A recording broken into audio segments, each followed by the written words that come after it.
SJ Belanghel, naghalimaw at buhat na buhat ang Cogas Pegasus, kinuha ang halos buong third quarter. Pero bago tayo magpatuloy ay huwag kalimutang mag-like at mag-subscribe sa ating channel para updated ka sa mga kaganapan sa mundo ng basketball. Pagpasok ng first quarter, unang pumuntos ang Cogas Pegasus, pero agad na bumawi ng 3 ang Phoebus. Lamang ng 5 ang Cogas Pegasus, pero nagkaroon ng run ang Phoebus dahilan para maitabla ng maaga ang score. Nakakuha pa ng steal ang Phoebus dahilan para malamangan nila ang Cogas, pero agad naman nababawi ng Cogas ang kalamangan, palitan ng puntos ang magkabilang team. Kapag nakakapag-3 ang Phoebus ay agad naman yan sinasagot ng Cogas ng 3 rin.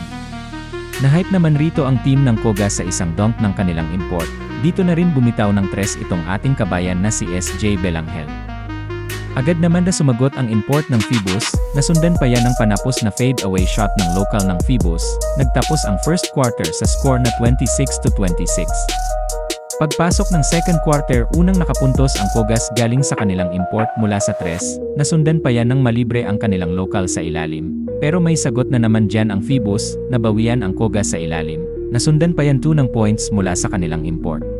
Wala ng 2 minutes tabla sa 40 ang score, pero nakakuha pa ng 3 ang local ng Cogas, lamang ulit ng 3 ang Cogas Pegasus. Mapapansin na mula nang ilabas si SJ Belanghel ay nakakalamang na ang Phoebus, at di nakakalayo ang Pegasus.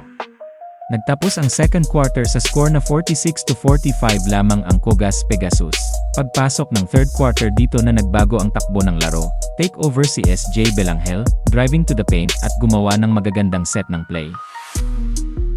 Iniwan pa ang bantay, step back sabay tira ng long 2 itong si Kabayan, nakakuha pa ng steal sabay diretsyo sa basket, easy 2 points. Grabe, halimaw mode si Kabayan SJ Belanghel, patsanit-sani na lang dito ang Phoebus, nakakuha pa ng bola mula sa loose ball itong si SJ Belanghel dahilan para makapagtala ng easy points ang Cogas.